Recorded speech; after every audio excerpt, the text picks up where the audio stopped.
हम पर कृपा करें प्रभु, हमें आशीर्वाद दे प्रभु, हमें संतान सुख प्रदान करें प्रभु।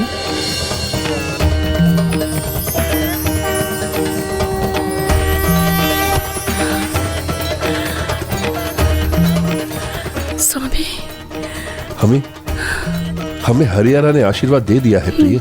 इसका अर्थ है कि हमारी पूजा सफल हो गई। हमें शीघ्र ही संतान सुख प्राप्त होगा, राज्य में समृद्धि लौटेगी। प्रभु के प्रति मेरा विश्वास इसी ओर संकेत कर रहा है। मुझे भी यही आभास हो रहा है स्वामी। अब शीघ्र ही मुझे माता बनने का सुख प्राप्त होगा, इसलिए अब आगे जो भी होगा अच्छा ही होगा स्वामी। हाँ हाँ, क्यों नहीं, जो होगा अच्छा होगा, अवश्य होगा, किंतु मेरे लिए।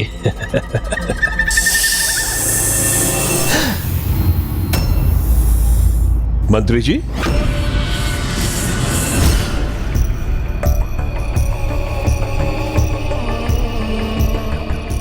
किस चिंता में डूबे हैं महामंत्री? क्षमा करें महाराज, आपकी पूजा अभी अभी संपन्न हुई है और हम आपको तनिक भी विश्राम नहीं करने दे रहे हैं। परंतु महाराज, हम एक ऐसे कार्य के लिए आपके पास आए हैं जिसका तत्काल होना अनिवार्य है। मेरे विश्राम की चिंता छोड़िए, आप बताइए कैसा संकट है? पिछले 6 मास से जब आप अपनी पूजा में लीन थे, वन के पास के ग्रामों में एक नरभक्षी बाघ ने आतंक मचाया है और हम सब जानते हैं कि ऐसे नरभक्षी बाघ का आखेट केवल आप ही कर सकते हैं। उचित है, फिर तो हमें शीघ्र निकलना होगा, जिससे सूर्यास्त से पहले हम वहां पहुंच जाएं। चलिए। ये मंत्री तो अत्यंत धूर्त निकला माँ। जब वो राजमहल के भीतर राजा को कोई क्षति नहीं पहुंचा पाया, तो उन्हें राजमहल के बाहर ले जाकर क्षति पहुंचाने की योजना बनाई। हाँ पुत्र, और इस सब से अनभिज्ञ राजा अखेट पर जाने के लिए तैयार होने लगे।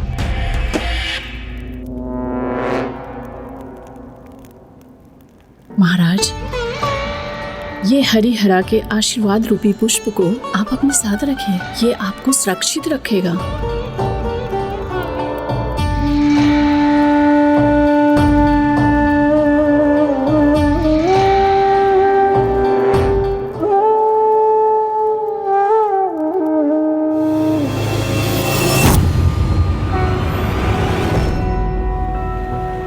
राजा को तो पुत्र प्राप्ति का वरदान प्राप्त हो गया था, पर देवताओं को अभी भी महिष की चिंता सता रही थी और वो उसके कोप से मुक्ति पाने के लिए निरंतर प्रभु शिव और प्रभु नारायण से गुहार लगाने लगे।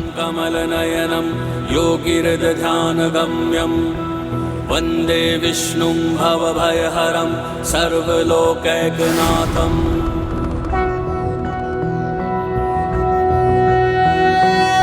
निर्गुण निर्विकल्पं बम बम बम भोले, महाकाल कालम कृपालम बम भोले। जग के हित में गरल पान करने वाले, शत शत बार नमन शंकर भोले भाले। किंतु पापी दंभी हिंसक अन्यायी, कैसे हो सकता है शिव का अनुयायी।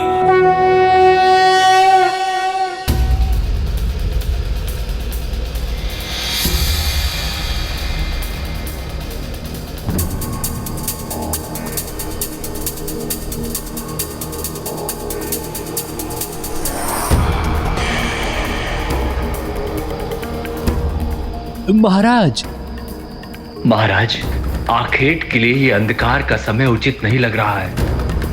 कहीं आप पर कुछ संकट ना आ जाए, क्षमा करें, परंतु हमारा सुझाव है, हमें इस समय राजमहल लौटना चाहिए और कल प्रातः वापस आखेट के लिए आना चाहिए।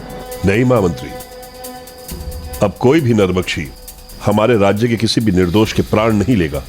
जैसी आपकी इच्छा महाराज। सैनिकों, तुम उधर जाओ, तुम उधर जाओ।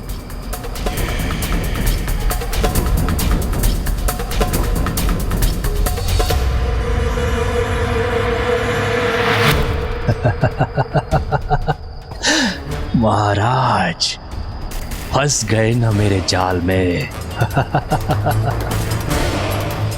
आखेट तो अवश्य होगा, परंतु नरभक्षी बाघ का नहीं, तुम्हारा होगा राजन, तुम्हारा, और वो भी मेरे योद्धाओं द्वारा।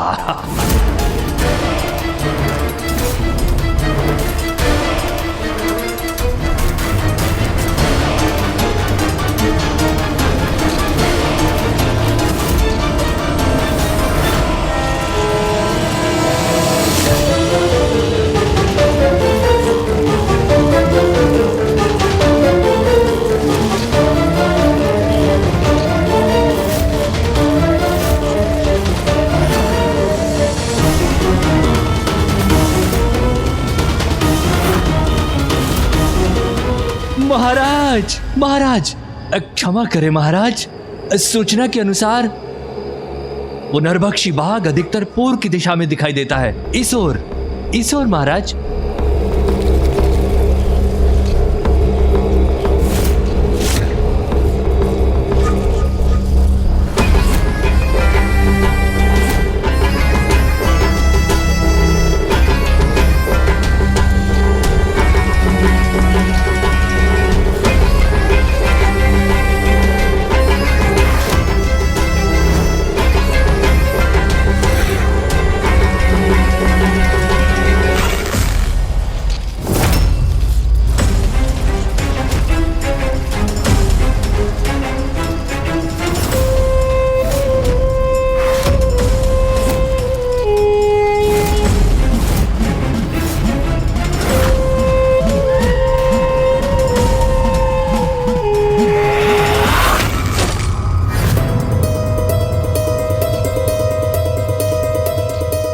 जब उचित कार्य करने चलो तो प्रकृति भी साथ देती है। देखिए, आकाश में चंद्रमा कैसे अपना प्रकाश बिखेर कर यहां हमें अपना मार्ग दिखा रही है। जिनके आराध्य हरि और हरा हो, उन्हें क्या चिंता, सब उचित ही होगा।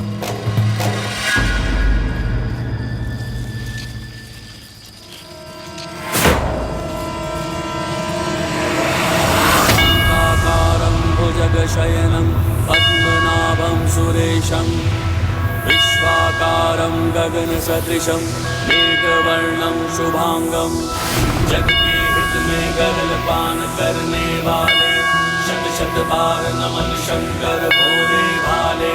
किंतु पापी दंभी हिंसक अन्यायी, कैसे हो सकता है शिव का अनुयायी। लक्ष्मीकान्तं कमलनयनं योगिहृदध्यानगम्यं, वन्दे विष्णुं भवभयहरं सर्वलोकैकनाथं। बम बम बम भोले, महाकालकालं त्रिकालं बम भोले।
मोहिनी कामेश्वराय नमः। ओम मोहिनी कामेश्वराय नमः।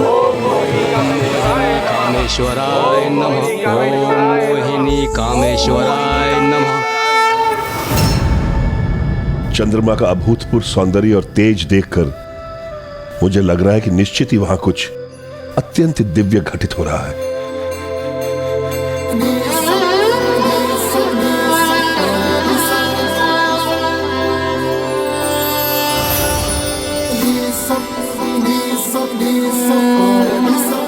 अत्यंत अलौकिक पल था वो, जैसे आज हम यहाँ के मंत्रमुग्ध करने वाला दृश्य देखने वाले हैं, वैसे ही उस समय संपूर्ण जगत उस दृश्य का साक्षी बनने वाला था।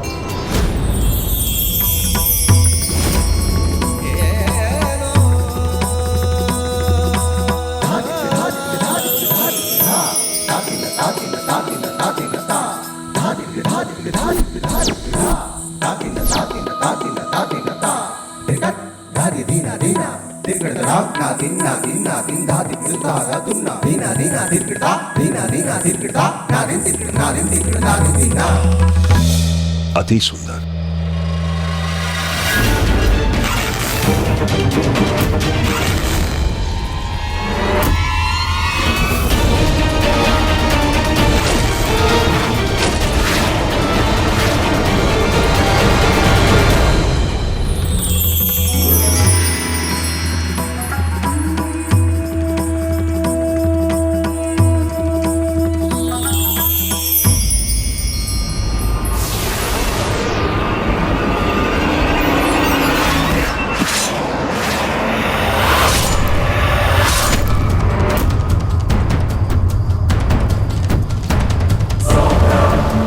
और कोई नहीं, मैं ही अंत करूंगा इसका।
अब जीवित नहीं बचोगे राजन।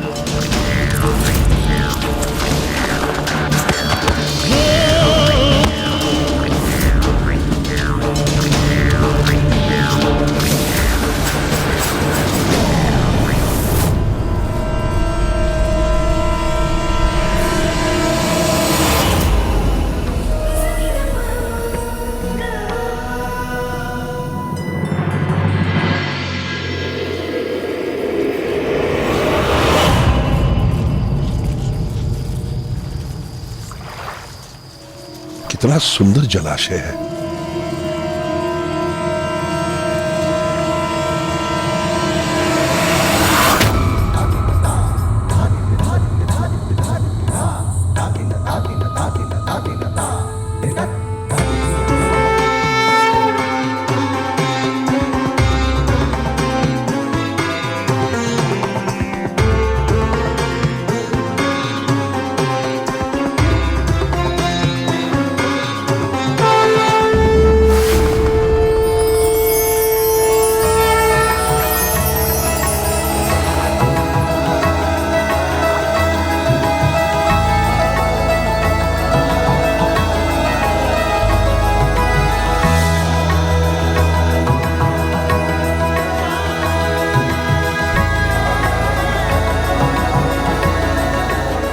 अंततः वो पावन समय अब आ ही गया जब प्रभु अयप्पा के अवतार संसार के कष्ट हरने वाले थे।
ऐसी दिव्य घटना का साक्षी बनने का अवसर देकर आपने अपने भक्त को धन्य कर दिया है प्रभु।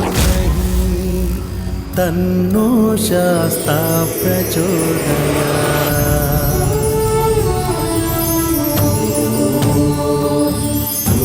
भूतनाथाय विद्महे भवपुत्राय धीमहि तन्नो शास्ता प्रचोदयात्।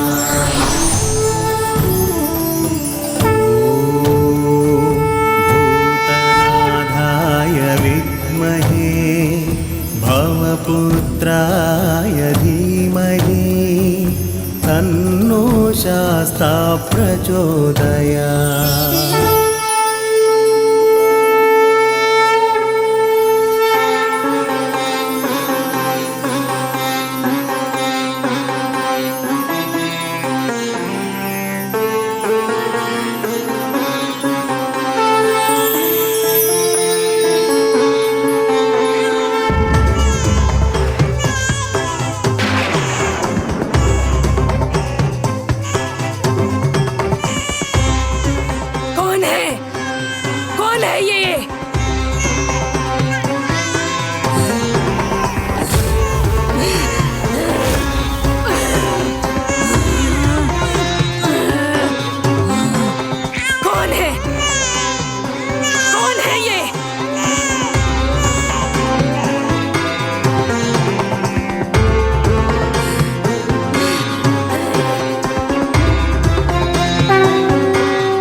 अद्भुत शिशु,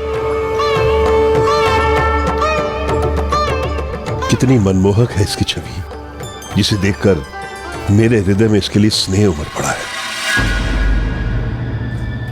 मंत्रीवर जी महाराज। जहां एक नरभक्षी बाघ का संकट है, वहां ऐसा नवजात शिशु कैसे जीवित रह सकता है? नहीं, मुझे ही कुछ करना पड़ेगा। ये क्या? ये राजा तो इस शिशु पर पूरी तरह मोहित हो गया है। यदि ये शिशु राजमहल पहुंच गया तो ये राजा अपना पूरा पितृ प्रेम इस शिशु पर उड़ेल देगा और इसे अपना उत्तराधिकारी बना देगा। नहीं, इस कार्य को मुझे अभी रोकना होगा। रुकिए महाराज, मैं आपका महामंत्री होने के नाते आपको इतना बड़ा संकट नहीं लेने दूंगा। रुक जाइए महाराज, ये शिशु एक छल है, छल। किंतु ये भी तो संभव है कि ये चमत्कार हो।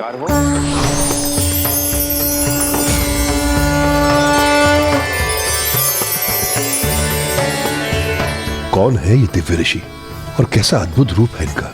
जहां एक और इन्होंने प्रभु शिव जैसी जटाएं धारण की हैं, वहीं दूसरी ओर माथे पर प्रभु विष्णु जी जैसा तिलक भी सुशोभित हो रहा है। प्रभु नारायण के भक्त के जैसी धोती पहनी है और शिव जी का रुद्राक्ष भी पहना हुआ है।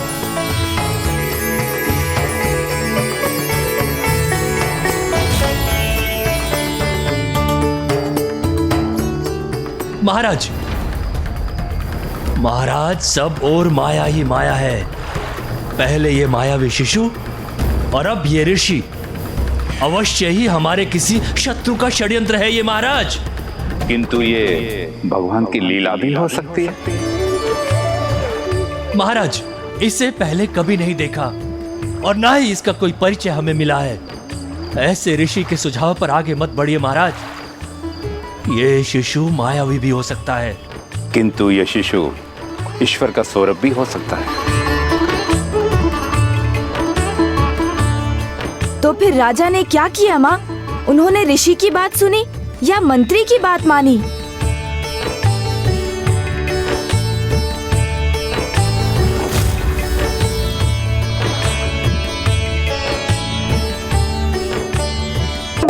संसार का सबसे अधिक दिव्य क्षण था वो, जब प्रभु कामेश्वर और देवी मोहिनी के अंश संसार में उनकी संतान के रूप में साकार हुए।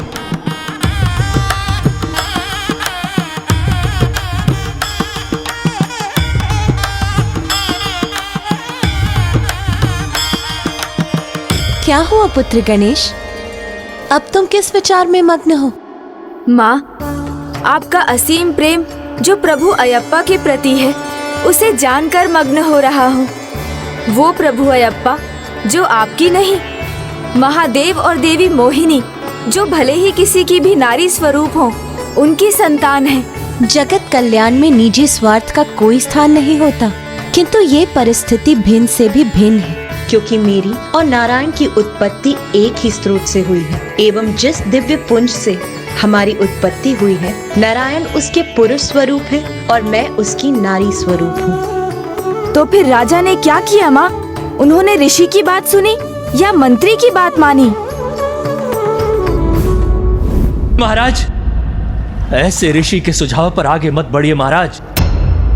ये शिशु मायावी भी हो सकता है। किंतु यह शिशु ईश्वर का स्वरूप भी हो सकता है। वैसे भी अबोध बालक ईश्वर के स्वरूप ही होते हैं।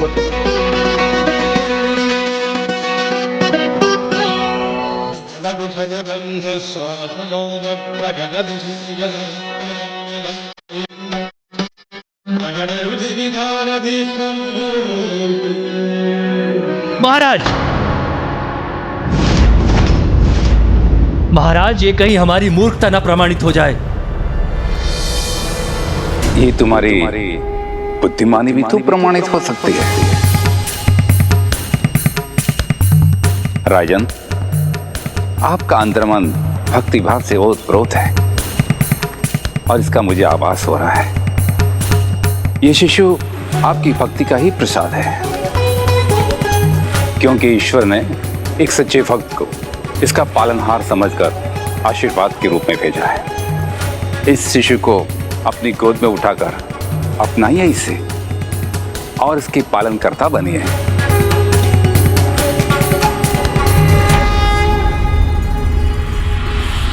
महाराज, आप अपने महामंत्री का सुझाव अस्वीकार करके एक अज्ञात ऋषि का सुझाव स्वीकार कर रहे हैं। ऐसा मत कीजिए महाराज, यह किसी महासंकट का संकेत हो सकता है।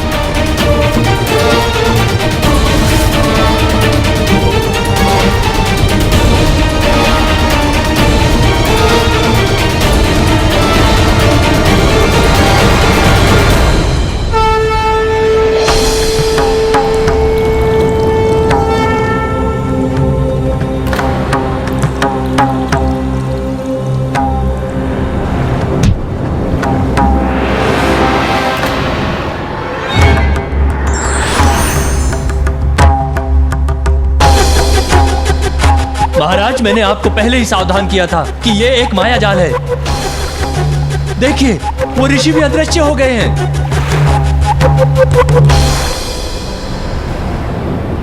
अभी भी समय है महाराज, उस शिशु को वहीं छोड़ दीजिए और आप बाहर आ जाइए।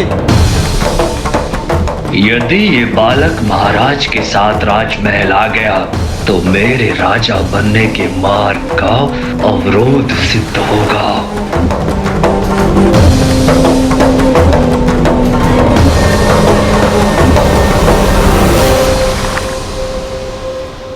किंतु महाराज ने तो शिशु को स्वीकार किया था।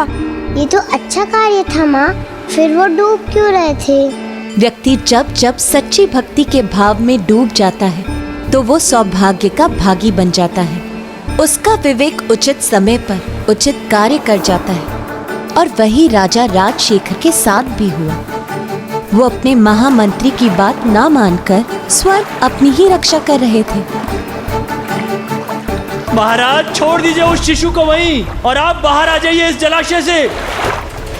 ये अवश्य संकट का संकेत है महाराज, आप बाहर आइए।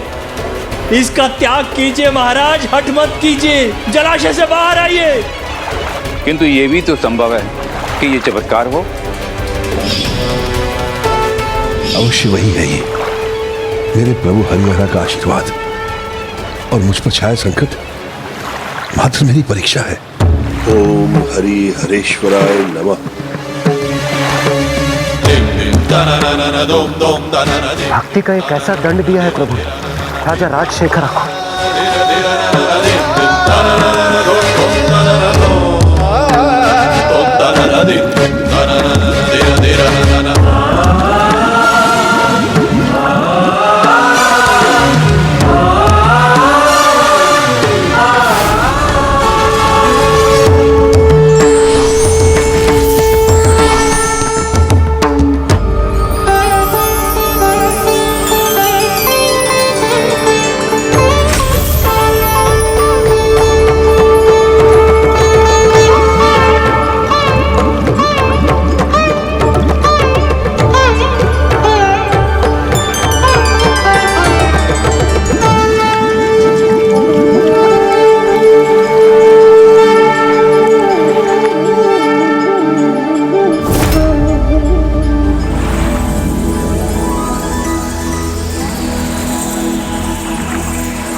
इसके तो प्राण पखेरु उड़ जाने चाहिए थे। इसका जीवन बचना संभव कैसे हुआ, कैसे?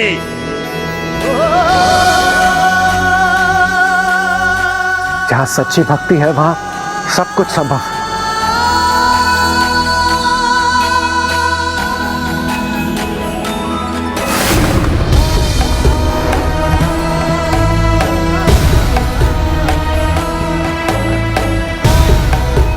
विश्वास नहीं होता, ये जल में डूबकर भी सुरक्षित निकल आया।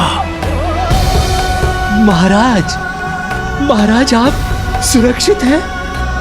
अद्भुत चमत्कार है ये, चमत्कार नहीं महा चमत्कार है ये महाराज। आपको सुरक्षित देखकर हम अति आनंदित हो रहे हैं। महाराज हमारी तो हृदय गति ही रुक गई थी। जाइए महामंत्री, संपूर्ण राज्य में घोषणा करवा दीजिए कि राजा राजशेखर अपने प्रभु हरिहरा के आशीर्वाद स्वरूप अपने पुत्र के साथ वापस लौट रहे हैं। अवश्य महाराज, अवश्य। आपके लौटने की घोषणा नहीं, उत्सव होगा महाराज, महाउत्सव। अवश्य।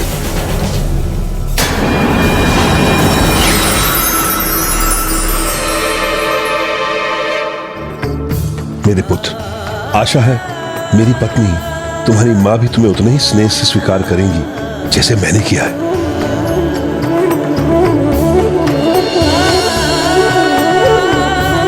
मुझे ये आभास हो रहा है प्रभु कि आपका आशीर्वाद फलीभूत होने वाला है।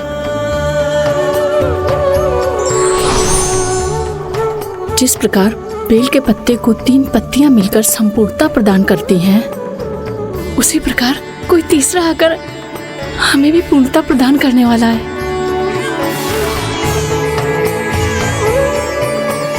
देखिए प्रभु, मुझे तो उसका स्वर भी सुनाई देने लगा।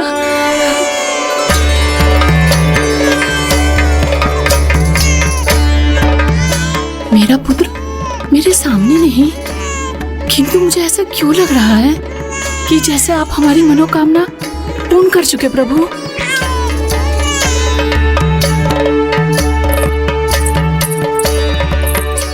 प्रणाम महारानी।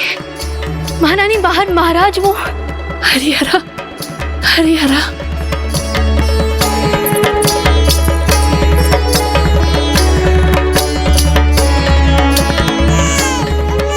रानी की कोख से नहीं जन्मा है तो कहीं उन्हें इसे स्वीकार करने में कठिनाई तो नहीं होगी? नहीं नहीं, वो इसे अवश्य स्वीकार करेंगी क्योंकि ये है ही इतना सुंदर।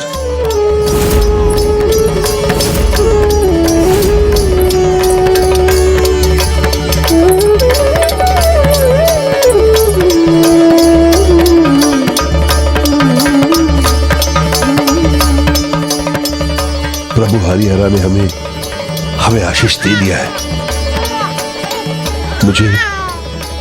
मुझे मेरा पुत्र मिल गया है। रानी, मैंने आपसे पूछे बिना इसे अपने पुत्र रूप में स्वीकार कर लिया है। मुझे आशा है कि आप भी। हमारा पुत्र, हमारा पुत्र, इसे मैं कैसे नहीं स्वीकार करूंगी स्वामी।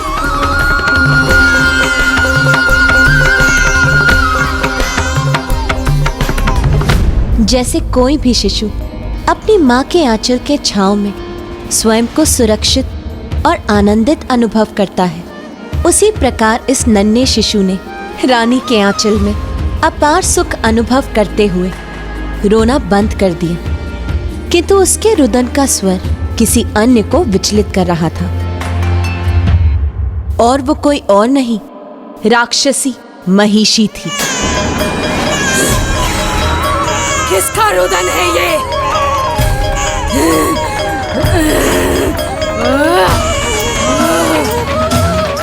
किसका शिशु है ये जिसकी रुदन का स्वर हमारे कानों में पड़ रहा है? रोको इसे, रोको!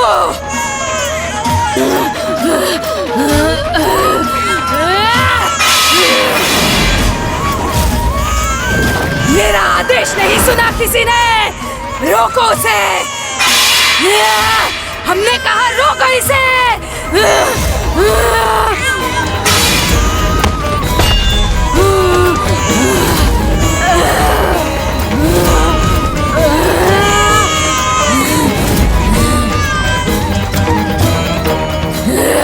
उस शिशु के रुदन को रोको, अन्यथा मैं उसकी श्वास रोक दूंगी।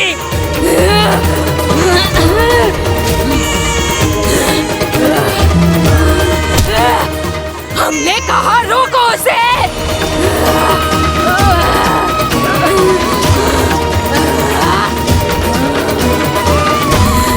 कैसा स्वर?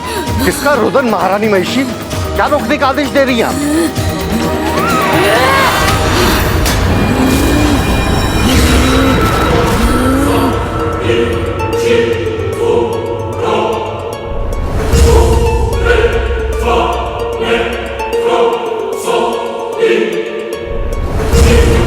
शांत हो गया वो रुदन?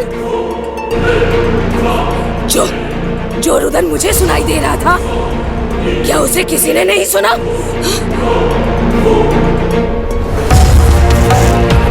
किसी ने सुना वो रुदन? नहीं महारानी जी। कोई दुस्वप्न होगा।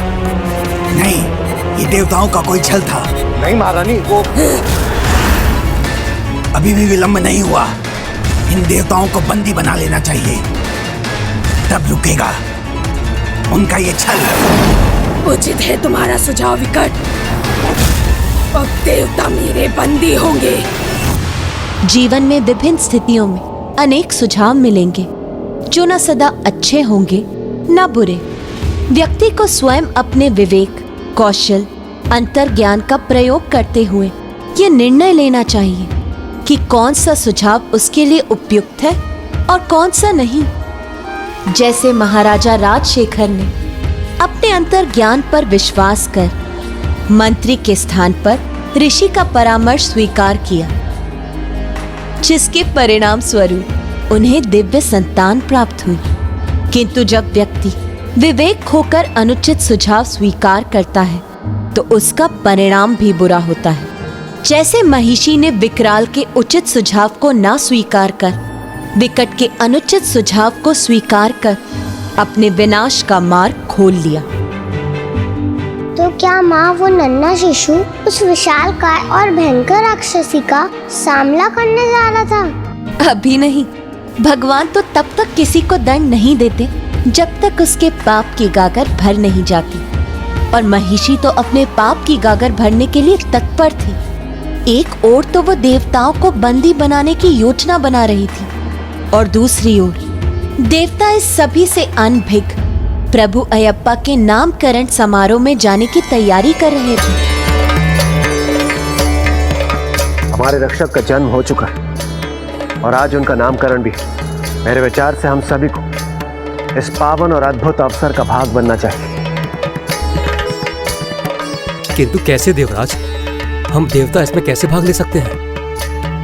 देवता नहीं किंतु प्रभु हरिहरा के भक्तों की टोली बनकर तो हम अवश्य वहां जा सकते हैं। हरिदेव, ये बहुत ही उत्तम सुझाव है।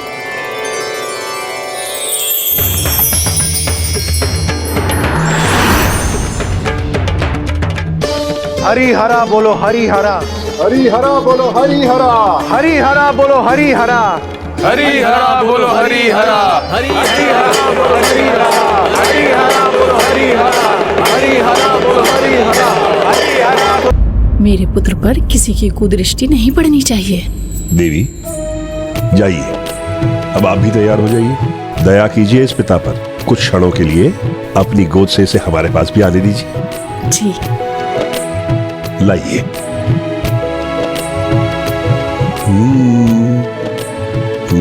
बस महाराज। महारानी, एक क्षण हो गए। ये माँ अपने लाडले से एक क्षण के लिए भी दूर नहीं रहना चाहती। परंतु आपको तैयार भी तो होना है। विशेष दिवस मेरे पुत्र का है, बहुत से अतिथि आएंगे इसके नामकरण में, इसलिए मुझे नहीं, तैयार तो इसे होना है स्वामी। हरिहरा बोलो हरिहरा, हरिहरा बोलो हरिहरा, हरिहरा बोलो हरिहरा। लगता है अतिथियों का आना आरंभ हो गया है, हम चलते हैं। हरिहरा बोलो हरिहरा, हरिहरा बोलो हरिहरा, हरिहरा बोलो हरिहरा, हरिहरा बोलो हरिहरा, हरिहरा बोलो हरिहरा। आप सभी को मेरा प्रणाम। हरिहरा के महान भक्त को कोटि कोटि प्रणाम। प्रभु के साधारण भक्त की वाणी में आपके समान ओज कहां? कहिए, मैं आप सभी की क्या सेवा कर सकता हूं? जैसे बांसुरी की सुखद धुन दूर से सुनाई देती है, वैसे ही दूर से हमें ये सूचना प्राप्त हुई है कि प्रभु हरिहरा की कृपा से आपको पुत्र प्राप्ति हुई है और उनका आज नामकरण भी है,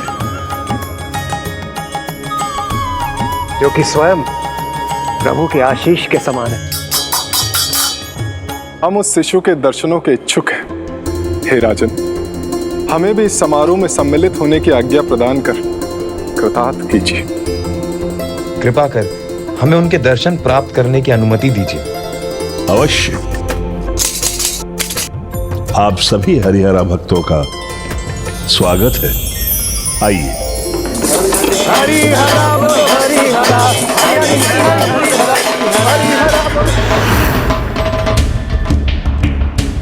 ये अकेला राजा मेरे मार का कंटक कम था क्या, जो ये पूरी की पूरी मंडली को अंदर ले गया?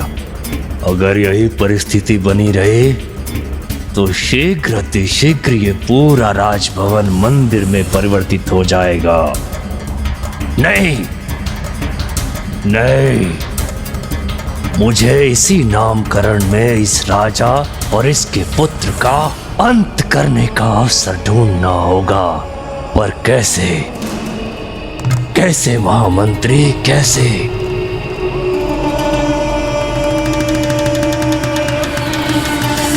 हाँ, महामंत्री को अभी तक नहीं पता चला कि वो जिसे हानि पहुंचाना चाहता था वो स्वयं प्रभु अयप्पा थे।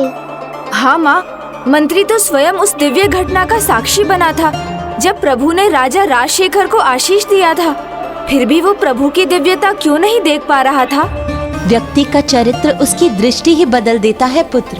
इसीलिए कपटी और नास्तिक मंत्री केवल कपट ही कर रहा था, उसे और कुछ भी दिखाई नहीं दे रहा था। जबकि राजा राजशेखर दयालु, भक्त और निष्ठावान थे, इसीलिए वो हरिहरा के प्रसाद स्वरूप बालक में केवल सुख ही देख पा रहे थे। वो ये भी नहीं समझ पा रहे थे कि वो शिशु स्वयं प्रभु अयप्पा थे। ओम नमः शिवाय।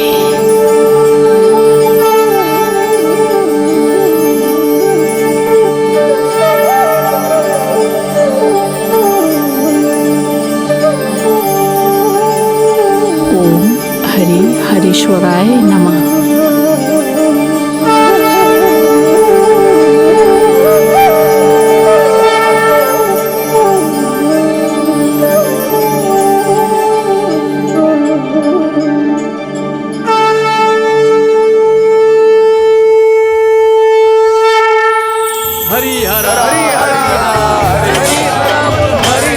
प्रभु हरिहरा के आशीर्वाद रूपी हमारे पुत्र के नामकरण में आप सभी का स्वागत है।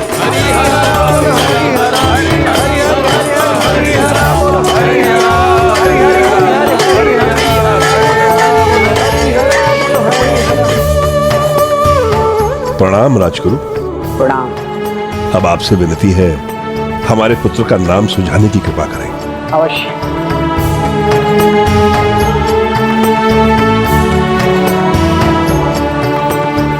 ओम गणेशाय नमः।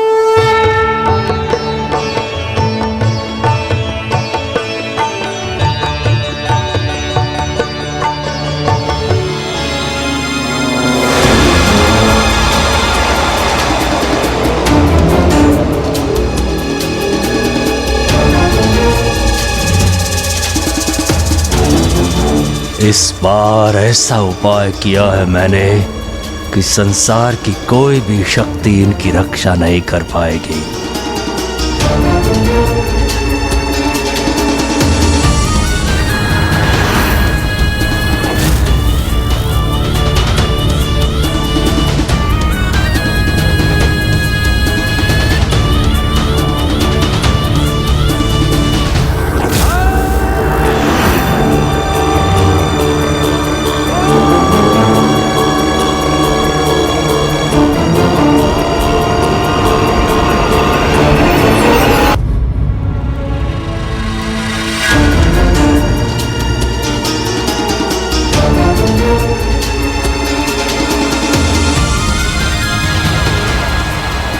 इस बार ऐसा उपाय किया है मैंने कि संसार की कोई भी शक्ति राजन और उसके पुत्र की रक्षा नहीं कर पाएगी।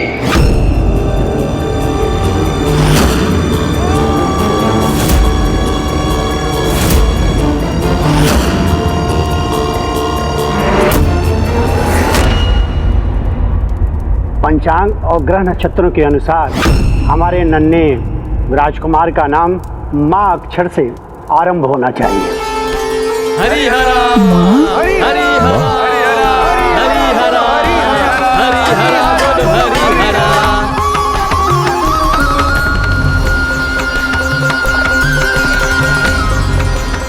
राजगुरु, जब मुझे मेरा पुत्र मिला तब उसके कंठ में एक मणि थी जिसकी रोशनी के कारण मैं उसे ढूंढ पाया। और ये उचित भी है, माँ से मणि आरंभ होती है तो हमारे पुत्र के नाम के शब्द में मणि होना चाहिए।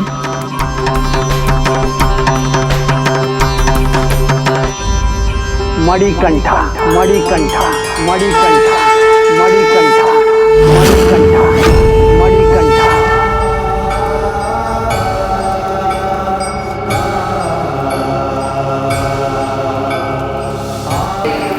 मणिकंठा मणिकंठा मणिकंठा मणिकंठा मणिकंठा मणिकंठा मणिकंठा।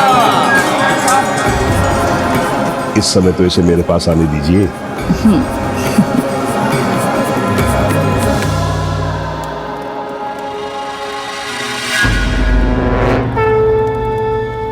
राजकुमार मणिकंठा।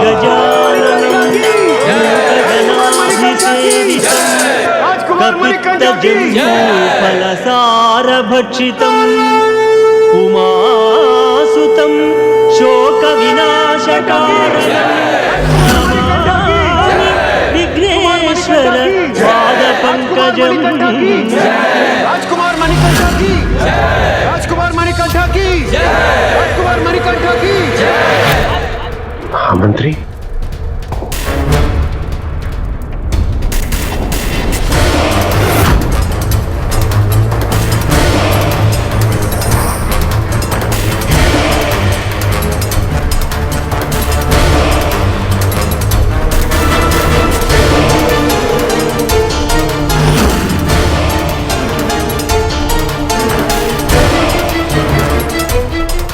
राजकुमार मणिकंठा की राजकुमार मणिकंठा की राजकुमार मणिकंठा की राजकुमार मणिकंठा की राजकुमार मणिकंठा की देवकर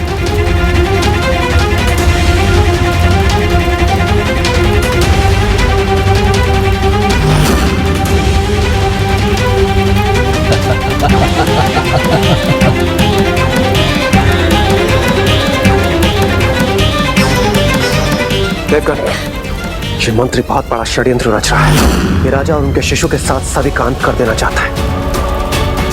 वो देखे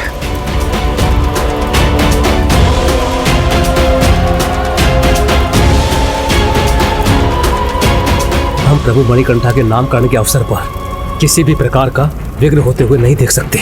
देवगन, आप सब हमारा साथ दीजिए, शेष कार्य हमारी वायु कर देगी। राजकुमार मणिकंठा की राजकुमार मणिकंठा की राजकुमार मणिकंठा की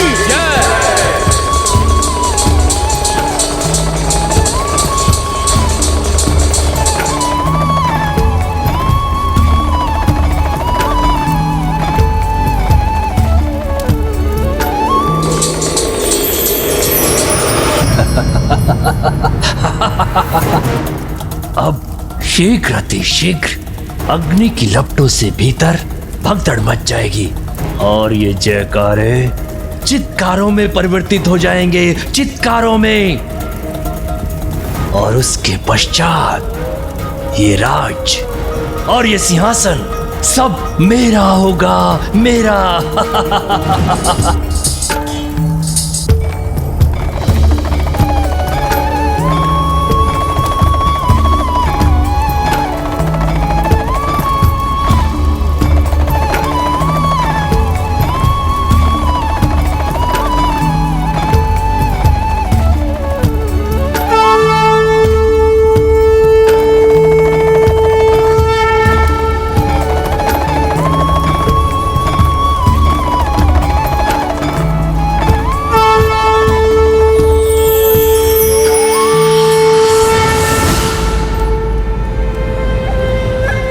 ये द्वार कैसे खुल गया? ये तो हमने बाहर से बंद किया था।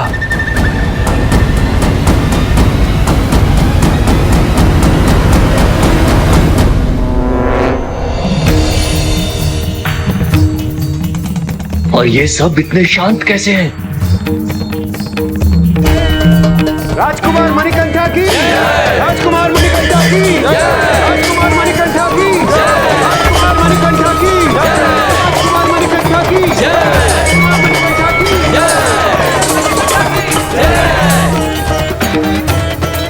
मुझे विश्वास है अपने जयकारा के स्थान पर मेरे पुत्र को प्रभु हरिहरा का जयकारा अधिक पाएगा। प्रभु हरिहरा की जय, प्रभु हरिहरा की जय, प्रभु हरिहरा की जय, प्रभु हरिहरा की जय। हरिहरा हरिहरा हरिहरा हरिहरा हरिहरा हरिहरा। ओम स्वामिये शरणमयप्पा, स्वामी शरणमयप्पा, स्वामी शरणमयप्पा, स्वामी शरणमयप्पा। माँ कितना अच्छा हुआ, प्रभु अयप्पा के नामकरण में कोई विघ्न नहीं आया। हाँ पुत्र, जब राजगुरु ने विघ्नहर्ता गणेश का नाम लेकर कार्य आरंभ किया तो फिर उसमें कोई विघ्न कैसे आ सकता था? और दुष्ट कितनी भी दुष्टता भरी योजना क्यों ना बना ले, जो होता है वो नियति के अनुसार ही होता है। मंत्री की योजना तो विफल हो ही चुकी थी, किंतु महिषी वो अभी भी अपनी योजना पर स्थिर। हरिहरा बोलो हरिहरा, हरिहरा बोलो हरिहरा, हरिहरा बोलो हरिहरा, हरिहरा हरिहरा हरिहरा हरिहरा। अब ये किसका स्वर है? हरिहरा हरिहरा। अस्त्र उठा तो लिए देवताओं, परंतु इसे चलाने का दुस्साहस मत करना।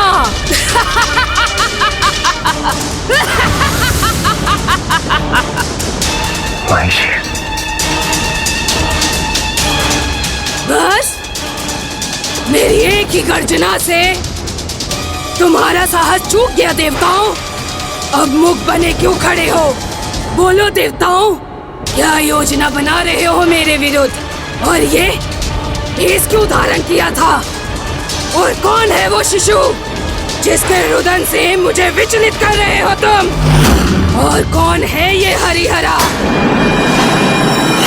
बेटा, हम में से कोई अब तो मुख नहीं खोलेगा, क्योंकि प्रभु अभी शिशु रूप में है। तो ये उनकी पाल लीला का समय है, युद्ध का नहीं। इसलिए प्रभु की रक्षा हेतु हमारा मुख ना खोलना ही उचित होगा। ये अंतिम चेतावनी है देवताओं। अभी भी मुंह नहीं खोला तो मेरे बंदी बनोगे तुम सब।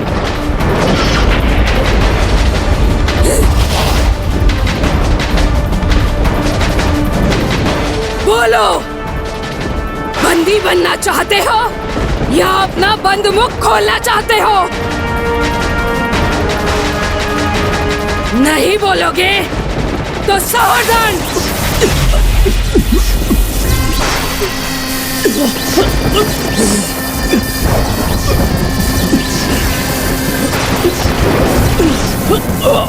अभी भी अवसर है देवताओं, मुझे अपनी योजना बता दो और मैं तुम्हें मुक्त कर दूंगी, नहीं तो भुगतो तो उसका दंड।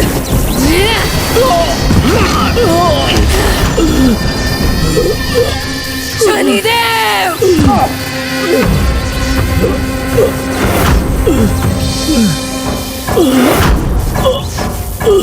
अब तुम सभी देवता इसी प्रकार मेरे चरणों के तले रहोगे। जब जब मैं सिंहासन की ओर बढ़ूंगी, मेरे पैरों की धूल तुम्हें तुम्हारा उचित स्थान स्मरण कराती रहेगी।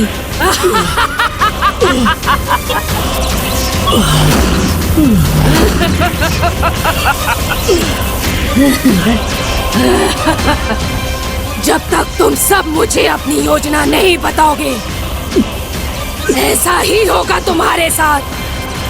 बोलो, कौन है हरिहरा और किसका रुदन था वो? बोलो। अले ले ले, अले अले ले।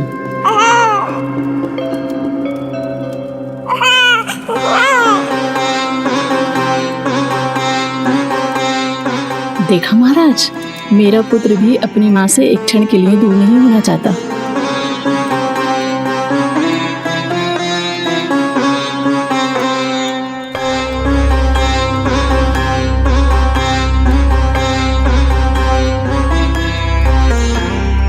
हमारे जीवन को हर्षोल्लास से भरने के लिए आपको अनेकों धन्यवाद प्रभु। महिषी हरिहरा के अंश के बारे में जानना चाहती थी। एक अज्ञात शंका ने उसके नेत्रों से नींद को ओझल कर दिया था, और वहीं दूसरी ओर मणिकंठा रानी की आंचल की छाव में सुख की निद्रा में लीन।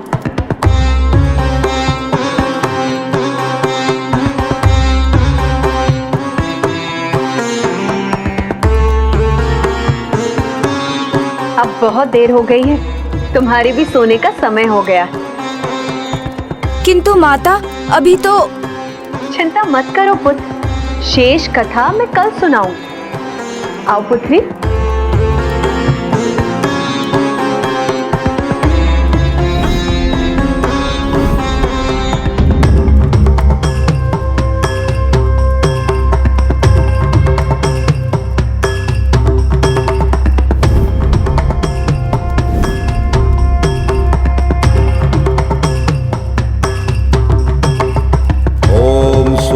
शरणमयप्पा।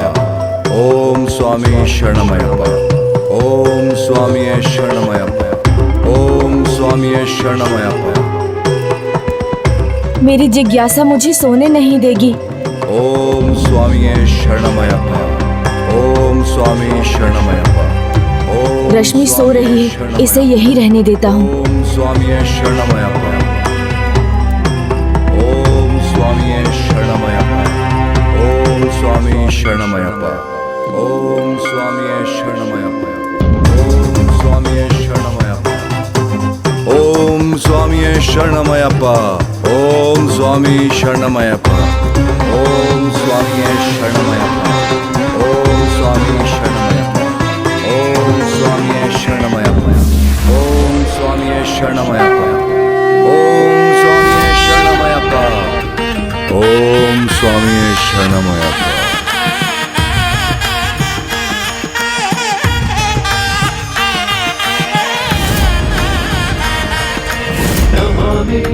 नमामि स्वामी अय्यप्पा नमामि नमामि ओम स्वामी शरणमयप्पा।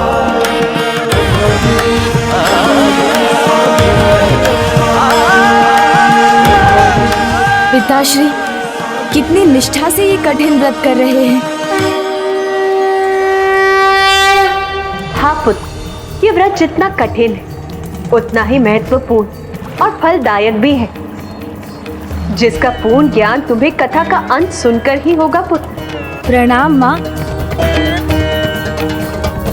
ओम स्वामी शरणमयप्पा।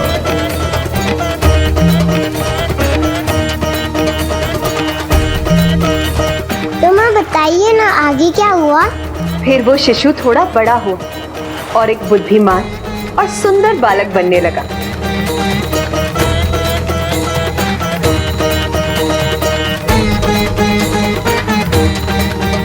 आओ पुत्र आओ।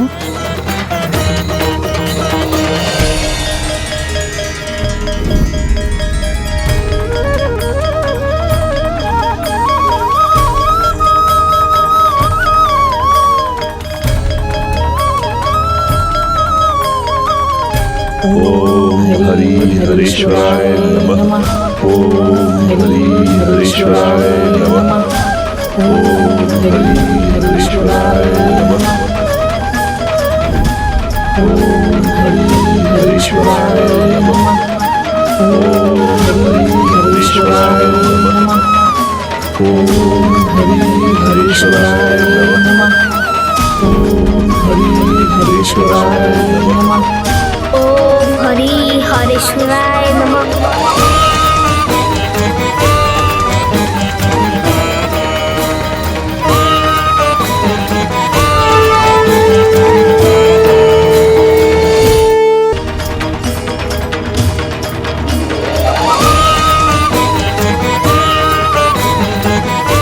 आपका पुत्र मणिकंठा हरि के लिए उनके प्रिय कमल पुष्प और हरा के लिए बेलपत्र के साथ उपस्थित है।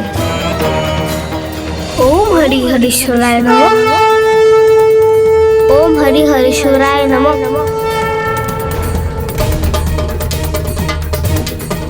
चूंकि हमारा पुत्र मणिकंठा अब आ चुका है, इसलिए पूजा का शुभारंभ अब यही करेगा, है ना पुत्र?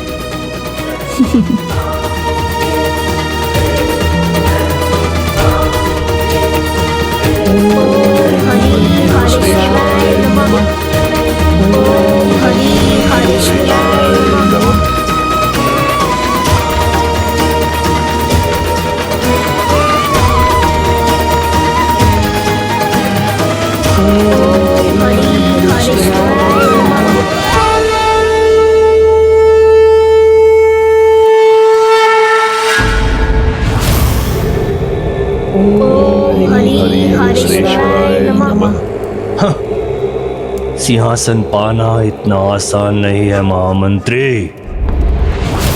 जब से ये बालक इस घर में आया है, एक भी अवसर नहीं मिला है मुझे।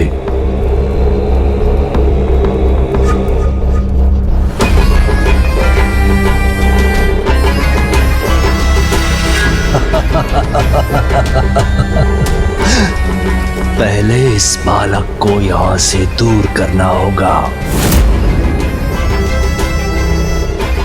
फिर मिलेगा अवसर राजा पर प्राणघाती वार करने का। वाह वाह महामंत्री वाह, बस तनिक इनकी पूजा पूरी हो जाए।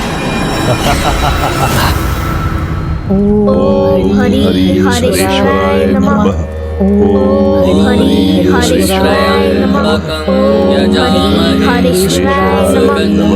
पुष्टिवर्धनम्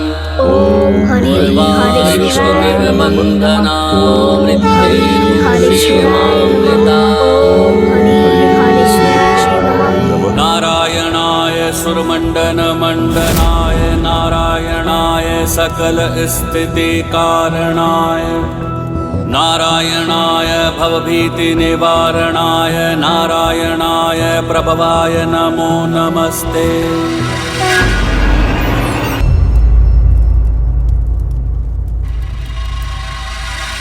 अद्भुत अद्भुत महाराज, अद्भुत अद्भुत। राजकुमार मणिकंठा अपने कर्तव्य निभाने में कितने कुशल हैं। अनुपम अनुपम। पूजा विधि तो महाराज महारानी की भांति ही करते हैं। उचित कहा आपने, मेरा बुद्ध असाधारण है। सत्य वचन महारानी, सत्य वचन। इसीलिए तो हमें पूर्ण विश्वास है कि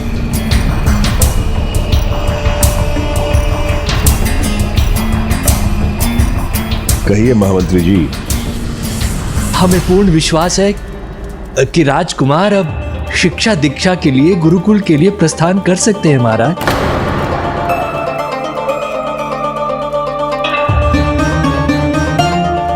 बहुत ही उत्तम सुझाव दिया है महामंत्री जी। ये विचार कुछ समय से हमारे मन में भी घुमड़ रहा है। हमें शीघ्र ही ऋषिवर गुरुनाथन को सूचित करना चाहिए। नहीं महाराज, मेरा पुत्र असाधारण है तो क्या, अभी ये अबोध बालक है और इसकी आयु गुरुकुल जाने की नहीं है। हर माँ का हृदय ऐसा ही होता है। उसकी दृष्टि में उसकी संतान सदैव अबोध बालक के समान ही होती है। आप चिंता नहीं करें महारानी, आपका पुत्र गुरुकुल जाकर और योग्य हो जाएगा। हाँ माँ, सत्य ही कहा पिताश्री ने। मैं अबोध बालक नहीं, बड़ा हो गया हूँ। फूल और बेलपत्र की टोकरी में सरलता से उठा सकता हूँ। अब मुझे अनुमति दीजिए गुरुकुल जाने की।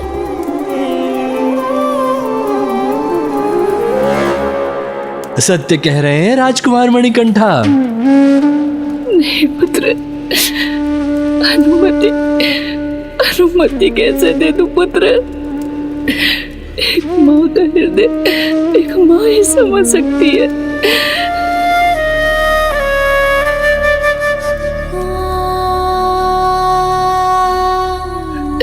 बिना संतान के माँ की स्थिति क्या होती है। यदि वो उसके साथ ना हो तो माँ कितनी अकेली पड़ जाती है। और मैं अकेली नहीं रहना चाहती पुत्र, नहीं रहना चाहती।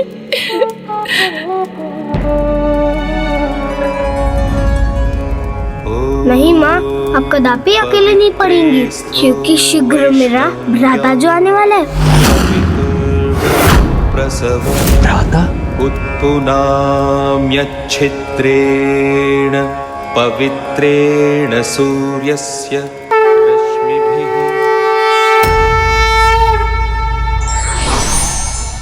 जीवन और मृत्यु तो विधाता के हाथ में है। कोई भी व्यक्ति इसका निर्धारण नहीं कर सकता।